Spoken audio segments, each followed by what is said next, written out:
بيكم حبايبي حبايب قناة توفير وإعادة تدوير. النهاردة يا جماعة كلامنا هيبقى على زر الورد. مين فينا ما يعرفش زر الورد؟ زر الورد ده ليه استخدامات كتير. هو زهور بلدي بتبقى مجففة، ليها استخدامات كتير جدا.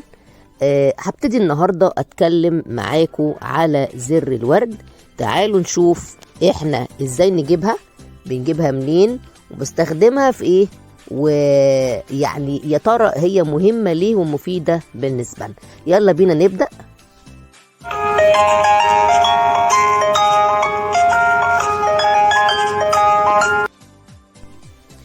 حبايبي كتير مننا بيجيله بوكيهات ورد زي ما انتوا شايفين كده. بتعملي بوكيهات ورد سواء بتوديها هدية او مثلا بوكيه ورد انت بتجيبيه تعملي عندك. انا بتكلم على الورد الطبيعي اللي هو ورد يعني ما هوش ورد بلاستيك يعني.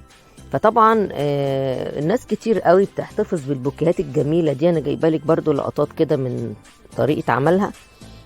بيحبوا ينشفوها. بس احنا بعض برضو الناس ممكن قوي ان انت تستفيدي بالورد ده بدل ما تجففيه ويبقى عامل لك بقى قلق. تعالي بقى شوفي احنا ممكن اننا نستخدم الورد ده بعد ما البوكيه نشف. ممكن تستخدميه ازاي، وحاجة هتبقى مفيدة جدا زي ما هتشوفي معانا في الفيديو. كمان قد ايه بتبقى البوكيهات دي جميلة يا جماعة جدا في تزيين العربيات. انا جايبه لك لقطات، شايفة منظر البوكيهات وهي على العربية. حاجة جميلة جدا مريحة، منظر رائع. وزي ما انا قلت لك طبعا ما بنبقاش بقى عارفين بعد ما الفرح بيخلص. كتير قوي من العرايس بيحبوا يحتفظوا بالبوكيه وبعد كده العديد منهم بيرميه. انا بقى النهاردة جبت زر الورد. انا بصراحة طبعا انا ما كانش عندي بوكيه ولا حاجة. انا اشتريت زر الورد من عند العطار. بتروحي بتقولي له انا عايزة ربع كيلو او عايزة مثلا 8 كيلو.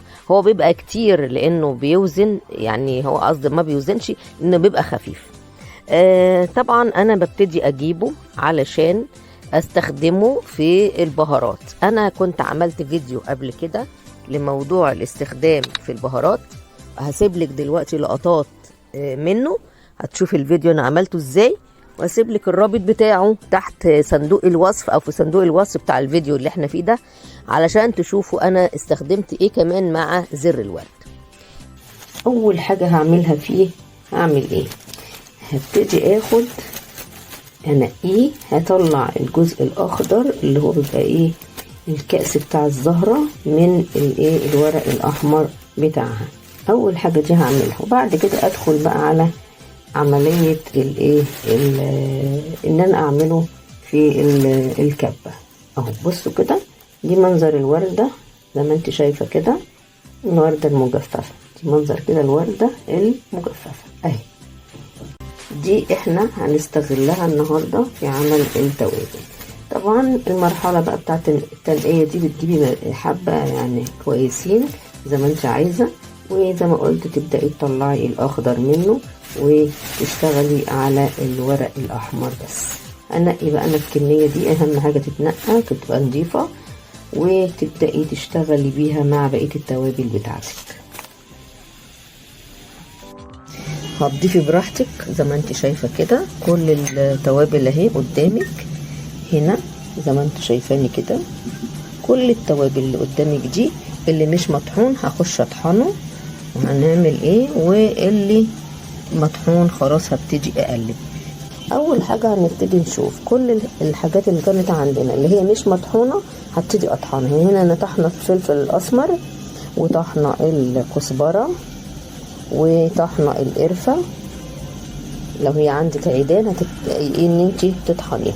اول حاجة هبتدي اطحن كل الحاجات اللي هي موجودة في صورة كاملة. وبرضو هنا هبتدي اطحن الايه الورق بتاعي اللي هو زر الورد اللي هو دي العامل الرئيسي. في كمان حاجة يا جماعة، احنا بدل ما هنقول ان هم 7 بهارات، لا انت ممكن تعمليها 10، تعمليها 11، اي رقم انت عايزاه هتضيفيه للايه للتوابل اللي انت عايزاها دي براحتك خالص. طبعا الاول قرنفل، وعلشان الازعاج احنا مش هنقولك بقى، عشان بس ما نسمعكوش صوت الخلاط. بعد ما نطحن هنجيلكم. خلصنا طحن القرنفل كده خلاص اهو يا جماعه، وهبتدي بقى اطحن زر الورد. هحطه خلاص كده في الخلاط، وبعد كده هوريلك لما طحنته بقى شكله ازاي. ادي زر الورد يا جماعه بعد ما اتطحن اهو، بصي بقى ناعم ازاي كده. هنبتدي بقى نطحن الكميه بتاعتي كلها، وبعد كده هجيلك 4-5 معالق من الكركم وهكذا. لكن في نقطة، لو انت بقى عايزة تزودي الكركم في بعض الانواع للتوابل مثلا كسمك او بانيه او كده بتزودي براحتك. يبقى هنا اول حاجة خلاص هبتدي بقى احط هنا الكام معلقة دول، وانا عارفة مقدارهم مثلا، وتبدأي تخلطي كله على بعضه. انت عاملة حسابك ان كل بولة من دول فيها مثلا 4 معالق، هتخلطي كله على بعضه وتبدأي بعد ما تخلطي وتقلبي كده. خدوا بالكم الخطوة الجميلة دي، بعد ما تخلطي وتقلبي هتحطي بعد كده في الخلاط تاني. بعد ما اعمل كل التقليبة دي هحط في الخلاط مرة تانية. برضو هنا هاجي على زر الورد المطحون، برضو هتحطي نفس الكمية زي ما قلنا، ان انت لو هتحطي 4 معالق من كل واحدة يبقى 4 معالق من كل واحدة وهكذا. هتاخدي برضو من الكبيبة تحطي برضو نفس الكمية، هتحطي برضو من هنا الكمون المطحون، هتحطي من الكزبرة المطحونة وهكذا. هقلب بقى كل الحاجات دي على بعض، تقليب هيبقى بالمنظر اللي انت شايفاه ده كده. وبعد ما هقلب هبتدي اخدهم بقى شوية شوية وابتدي اعملهم فين؟ في الخلاط، عشان يبتدي يخلط لك كل المواد دي وهي مطحونة مع بعضها. يلا بينا بقى هنشوف الخطوة دي. جبنا كل الكمية على بعضها زي ما انا قلت لكم، خدنا من كل حاجة نفس المقدار، 3 معالق يبقى 3 معالق 4. قلبتي كل الكمية على بعضها زي ما انت شايفة كده. وبعد كده في نقطة، لو انت حابة تنعمي اكتر هتاخدي بقى هنا كل شوية وتطحنيهم تاني في الخلاط براحتك خالص. كده خلصت النهاردة التوابل اللي استخدمت فيها زر الورد. وزي ما انا قلتلك هو استخدام جميل جدا، بيدي طعم رائع جدا للتوابل. علشان تقدري تعرفي احنا استخدمنا كام عنصر من التوابل، هتنزلي في صندوق الوصف بتاع الفيديو ده، هتقدروا تعرفوا وتتابعوا الفيديو القديم وتشوفوا كام حاجة احنا استخدمناها في عمل التوابل دي. وبالنسبة للزر الورد انتوا طبعا شفتوا لما استخدمناه، وهو طبعا بيدي طعم رائع جدا جدا وفايدة عظيمة للتوابل اللي احنا بنعملها مشكلة. دلوقتي بقى احنا هنبتدي نتكلم على الاستخدام الاخر لزر الورد.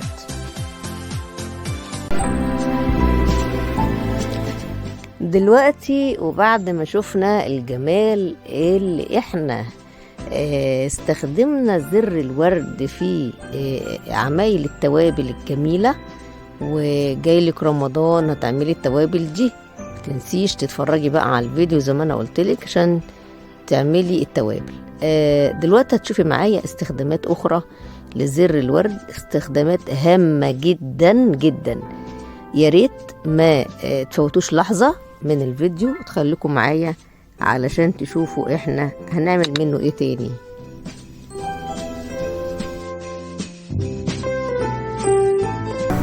هبتدي بقى هنا اعمل ايه، هبتدي اجيب حلة وهحط فيها شوية مية، يعني او كزرونة، يعني اي حاجة عندك هتجيبي فيها مية وتبدأي تغلي المية دي. اول ما هتلاقي المية تغلي هنبدأ ننزل فيها الورد بتاعنا، وهنزل الورد بتاعي. وبعدين لما تبدأي تنزلي الورد هتستني بقى عليه لما يبتدي يغلي، وما بياخدش وقت على طول. هو اول ما بيتحط في المية السخنة بتلاقيه ينفش على طول. وبعدين انا بقول ان ممكن ان احنا نغطيها علشان ايه ما تاخدش وقت يعني. واول انت ما يغلي معاكي هيبدأ على طول تسيبيه بس شوية كده وتغطي الإناء علشان تحتفظ بكل الفوائد بتاعة الورد المغلي اللي انت حطيتيه ده. وبكده انت بتستفيدي ايه من الورد لما يتغلي. بعد كده تستني عليه لما يهدى شوية، وبعدين تبدأي بقى تصبيه لما يبقى هادي ويبدأ ان احنا نشربه. ببدأ اشرب بقى هنا، انا خلاص بصبه.